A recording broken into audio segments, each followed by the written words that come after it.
kami ingin membuat konten dari ungkapan Soekarno. Apa rupanya ungkapan dari Soekarno itu? Sebenarnya ungkapan ini ungkapan yang sangat terkenal dan di berbagai buku ungkapan Soekarno ini dituliskan. Narasinya seperti ini. Soekarno pernah berkata,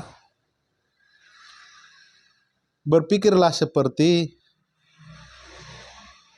orang Minang, berbicaralah seperti orang Batak, dan bekerjalah seperti orang Jawa." Ini mewakili 3 suku besar di Indonesia. Tentu bukan tanpa dasar Soekarno mengatakan itu. Kita akan urai satu persatu dulu kenapa orang Minang disebut orang-orang berpikir seperti orang Minang. Memang kita tidak bisa menafikan misalnya tokoh-tokoh yang berpikir hebat-hebat itu sejak dulu lahir di tanah Minang sana. Kita sebutlah Bapak Republik Tan Malaka itu, siapa tidak mengakui kemampuan narasi dia berpikir lewat tulisannya, lewat pikiran-pikirannya, itulah membuat para pendengar, para aktivis waktu itu ingin berjuang, bergelora semangatnya untuk merdeka. Lalu tentu kita tidak bisa melupakan Muhammad Hatta. Ada Agus Salim yang jago diplomat, seorang wartawan yang kemudian juga dikenal sebagai Menteri Luar Negeri. Ada Muhammad Amin. Tentu ada Syahril juga yang pernah menjadi Perdana Menteri. Banyak tokoh-tokoh berpikir hebat-hebat orang Minang. Kita tidak menafikan itu. Bahkan misalnya tokoh agama Sekaliber Hamka itu, dia sastrawan yang juga pendiri MUI, kemudian adalah orang Minang. Lalu ungkapan dari Soekarno kemudian berbicaralah seperti orang Batak. Bagaimana rupanya orang Batak berbicara? Mungkin sudah ada penelusuran dari penelitian dari Soekarno itu, orang-orang Batak itu hebat dalam bicara. Kehebatannya tentu kita bisa lihat ketegasannya, takutannya berbicara. Tanpa tendeng aling-aling, rata-rata orang Batak bisa bicara dengan tegas, dan itu plus minusnya. Orang tidak suka orang Batak karena dengan tegas, saklek. Kalau kritis, barangkali satu cerita yang bisa mencontohkan apa yang saya ungkapkan dari ungkapan Soekarno itu, banyak yang tidak tahu persis kenapa karir dari TB Simatupang, Tahi Bonar Simatupang, seorang arsitek dari militer Indonesia. Dia adalah wakil dari Sudirman, Panglima Sudirman menjadi pimpinan tentara waktu itu, dan TB Simatupang sekretaris yang memikirkan staf bagaimana membangun militer waktu itu. Di umur 39 tahun dia sudah dipensiunkan dari militer, dan kita tahu di umur masih sangat muda, 28 tahun dia sudah jadi jenderal. Pikiran-pikirannya hebat, kata-katanya dengan tegas. Ketegasannya terbukti ketika misalnya dia bertemu dengan Soekarno dan meminta dengan tentu rasa hormat berbicara dengan presiden, bawahan yang berbicara dengan presiden, meminta Presiden Soekarno waktu itu agar tidak menggunakan ornamen-ornamen tentara. Misalnya Soekarno yang suka pegang tongkat komando itu, semacam karisma yang membuat dia percaya diri, menyampaikan pidato yang berapi-api.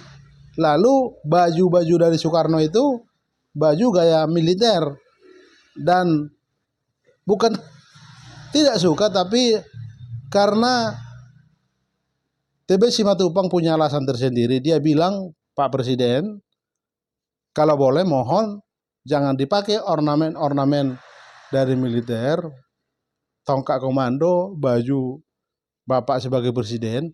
Toh sebagai presiden Bapak juga menjadi pimpinan dan mengendalikan militer di Indonesia. Ternyata kata-kata dari TB Simatupang ini yang saklek, yang berani bicara itu tidak disukai Soekarno, dan akhirnya itulah akhir dari karir militer dari TB Simatupang. Dia tidak sampai purna bakti menyelesaikan dengan usia waktu itu, tapi masih sangat muda, harus pensiun dini dari militer. Itu sekilas keberanian sosok orang Batak berbicara. Bisa kita lihat juga di aparat hukum, polisi, jaksa, hakim, terutama pengacara. Pengacara itu rata-rata yang top-top, yang pesor-pesor, tidak bisa kita nafikan orang-orang Batak.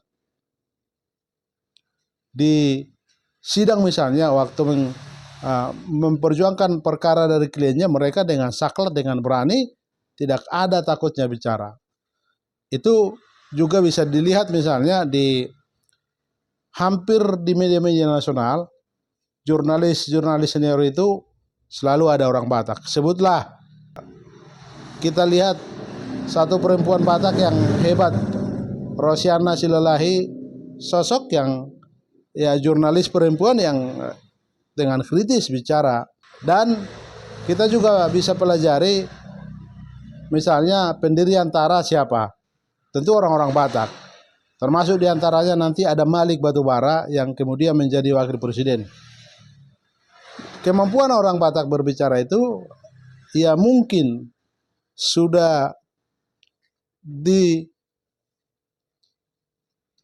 Tuhan demikian, karena mungkin kontur alam dari kawasan Danau Toba di mana masyarakat Batak awalnya tinggal di sana, ada pegunungan, ada jauh dari di pedalaman, maka suara-suaranya keras, terbiasa mereka bicara keras. Tetapi saya bisa merasakan ada ruang-ruang kesempatan mereka terlatih berbicara. Dalam filosofi Batak misalnya ada ungkapan alus tubuh. Ini ungkapan yang jarang didengar. Alus tubuh itu kita bisa menjawab tiba-tiba pertanyaan atau semacam dalam tanda kutip kita bisa membuat jawaban-jawaban sepertinya benar kalau misalnya itu konteksnya kita dalam bahaya. Jadi alus tubuh itu kemampuan nalar bicaranya akan seperti jelas, padahal untuk mengelabui misalnya. Itu contoh. Lalu ada tradisi misalnya juga dalam ungkapan Batak, jolo dinilet bibir asanidok hata. Jadi orang-orang Batak memang saklek bicara, berani bicara, tegas, tapi filosofinya juga mengajarkan dilihat dulu bibir baru berbicara. Artinya tidak boleh juga tenteng aling-aling asal bicara, asal bunyi tanpa makna. Maka seringkali kalau kita mendengar orang berbicara tidak tahu juntrungannya, kita akan sepertinya dia tidak mengerti filosofi Batak. Dalam tradisi adat budaya misalnya perkawinan, tradisi berbicara itu akan kita lihat kemampuan olah lisan, olah berbicara itu kelihatan di tradisi berpesta misalnya. Tapi ada ruang lagi yang kami tahu, misalnya tradisi orang Batak terlatih bicara itu waktu akhir tahun, yang disebut penggantian tahun. Itu biasanya ada tradisi keluarga setelah pulang dari gereja, nanti keluarga berkumpul masing-masing di rumahnya, mulai dari anak-anak sampai yang tertua akan berbicara. Di sanalah disampaikan kegundahannya, permintaan maafnya, dan ucapan-ucapan apa yang bisa dia sampaikan di depan keluarga, anggota keluarga.